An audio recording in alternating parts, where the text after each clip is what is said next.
Az Úr Krishna úgy érezte, hogy ez pontosan a megfelelő pillanat arra, hogy átadja a Gita bölcsességét Arjunának, akit elkeserített a gondolat, hogy a Kuruksetra háborúban saját rokonait kell megölnie.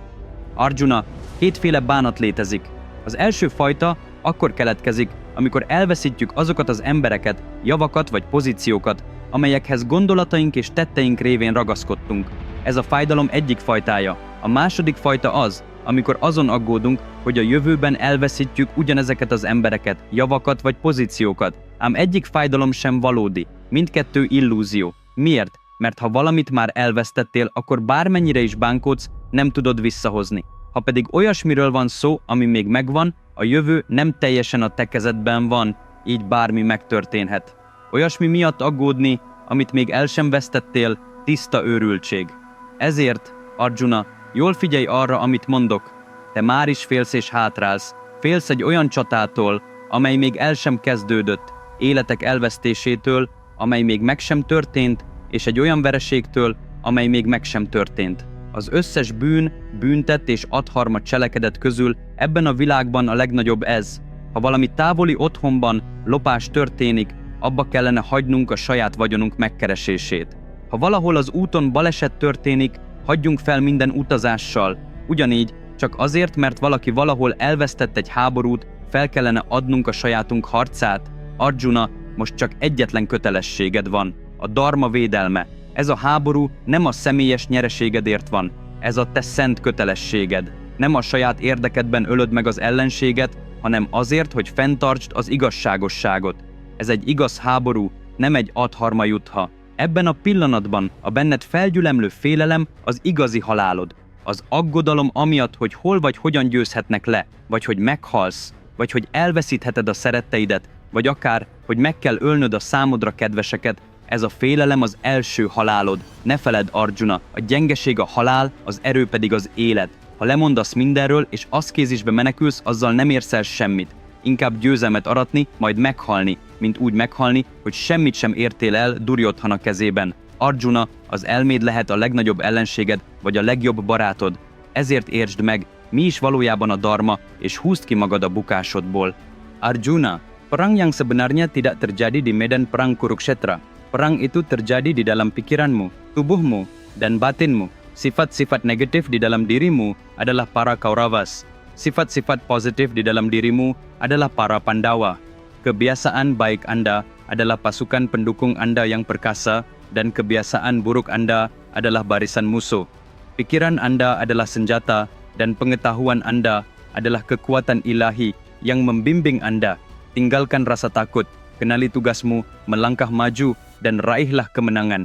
Bangkitlah, Arjuna. Jika Anda mati dalam pertempuran, Anda mendapatkan surga pahlawan. Jika Anda menang, Anda menjadi kaisar di bumi dan merasakan kenikmatan surgawi di sini. Apapun hasilnya, Anda hanya akan mendapatkan keuntungan. Wahai yang terdepan di antara para putra Kunti, buatlah keputusan yang tegas untuk bertempur dengan segera. Bangkitlah. Mengapa takut, Arjuna? Kebenaran ada di pihakmu, dan dimanapun Dharma hadir, aku ada di sana. Dimanapun saya berada, di situ ada kemenangan. Lihatlah sendiri. Mengatakan hal ini, Krishna tiba-tiba menampakkan diri dalam bentuk Vishwarupa, bentuk universal. Diliputi rasa takjub, Arjuna melihat segala sesuatu di dalam wujud tersebut. 14 dunia, semua dewa, surga, neraka, matahari, bulan, bahkan setiap atom di alam semesta. Wujud itu tidak terbatas. Menyadari, ketika Tuhan Yang Maha Esa bersamaku, apa yang harus kutakutkan? Arjuna terinspirasi oleh kata-kata Krishna. Ia menyeka matanya, menarik napas dalam-dalam, membusungkan dadanya, mengangkat busur gandivanya dari tempatnya terjatuh, dan berdiri tegak di atas kereta seperti seorang prajurit yang paling hebat. Krishna, katanya, sekarang saya tahu apa yang harus saya lakukan dan apa yang tidak boleh saya lakukan. Melalui ajaran Gita Anda, ego saya tentang saya dan aku telah lenyap. Rasa tanggung jawab yang teguh telah terbangun dalam diri saya. Sampai saat ini, Anda hanya melihat Arjuna, tapi sekarang Anda akan melihat saya sebagai Rudra pada saat peleburan kosmik. Saya benar-benar siap untuk perang Kurukshetra ini. Gerakkan keretanya, Krishna. Pada saat itu di medan perang Kurukshetra, ketika kedua pasukan bersiap untuk berperang, suara gemuruh dari derap kaki kuda bergema di antara kedua belah pihak yang bertikai. Teman-teman, Percayakah Anda bahwa hanya dengan membaca satu cerita yang menarik dapat mengubah seluruh hidup seseorang? Jika Anda membacakan cerita tersebut dengan lantang kepada anak-anak Anda, mereka akan mempelajari semua nilai yang mereka butuhkan dalam hidup percaya. Apapun masalah yang Anda hadapi saat ini atau yang akan Anda hadapi di masa depan, Anda bisa menemukan solusinya dalam sebuah cerita berpercaya. Itu mungkin hanya dengan kisah epik terbesar yang pernah diceritakan dalam sejarah manusia, Mahabharata. Kisah ini 100 kali lebih besar dari film blockbuster manapun. Ini adalah sebuah tantangan. Mahabharata yang lengkap, yang ditulis oleh Vikramaditya, tersedia dalam 2 jilid dalam bentuk buku cetak dan e-book di Amazon dan 43 toko online lainnya. Buku ini tersedia di seluruh dunia dalam 54 bahasa. Saya telah menempatkan tautan-tautan dalam deskripsi video di bawah ini. Pesanlah segera, karena ini bukan sekadar buku biasa. Ini adalah perpustakaan kebijaksanaan untuk hidup Anda. Kereta perang, siapakah yang mengeluarkan suara yang begitu dahsyat? Semua orang bertanya-tanya sambil melihat. Yang berpacu di antara kedua pasukan dengan kecepatan kilat tidak lain adalah Sri Krishna sendiri, yang sedang memegang kendali kuda. Senyum tipis tersungging di bibirnya. Di belakangnya berdiri Arjuna, mencengkeram busur Gandiva dengan tekad yang teguh. Melihat keberanian Arjuna menguras setengah semangat dari pasukan Kurawa, sementara pasukan Pandawa merasakan keberanian dan antusiasme mereka berlipat ganda. Krishna mengemudikan kereta perang tepat di samping kereta perang Dharmaraja dan berhenti. Arjuna menoleh ke arah Yudhishthira dan berkata, "Saudaraku, saya siap untuk berperang. Mengapa harus menunda? Marilah kita mulai berperang." Menyaksikan kepercayaan diri adiknya, Yudhishthira langsung mengerti bahwa kemenangan sudah pasti. Tanpa ragu-ragu lagi, ia berseru, "Pasukan Pandawa, tabuh genderang perang." Dengan segera, semua prajurit meniup kentongan, genderang, meridang, dhol, dan trompet mereka secara serempak. Sementara itu, di pihak Kurawa, Duryodhana berseru, "Para prajurit, jika Pandawa dapat memiliki kepercayaan diri yang tinggi hanya dengan 7 orang Akshauhini, maka kita dengan 11 orang Akshauhini, kita seharusnya memiliki kepercayaan diri yang lebih tinggi. Kemenangan dalam perang ini adalah milik kita. Tabuh genderang perang." Kedua pasukan menjawab. Suara trompet perang mereka yang bergaung melipat gandakan semangat mereka. Masing-masing pihak memutuskan kemenangan hari ini atau surga bagi sang pahlawan. Para prajurit dari kedua belah pihak mulai berlari menuju garis musuh, berteriak sekuat tenaga. Kuda, gajah, kereta perang, dan para pahlawan semuanya meniupkan trompet mereka, maju ke depan. Belum pernah sebelumnya intensitas seperti itu terlihat. Bumi sendiri bergetar.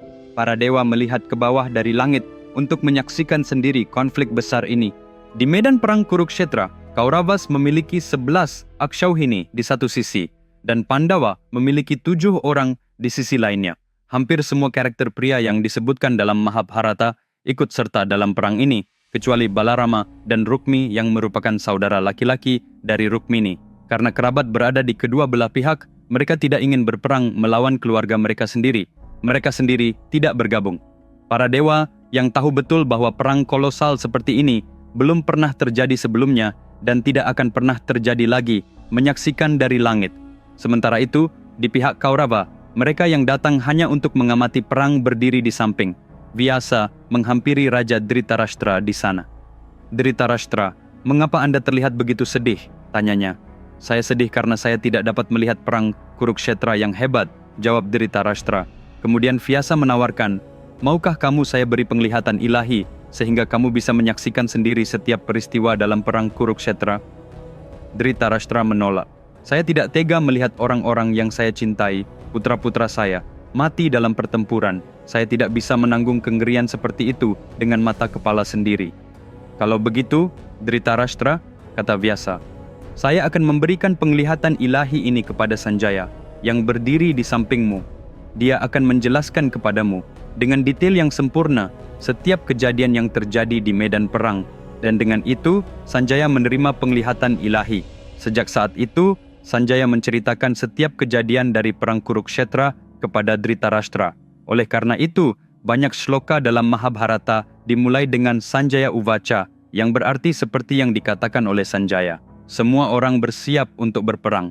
Genderang perang bergema. Kedua pasukan bertempur dengan kecepatan yang luar biasa.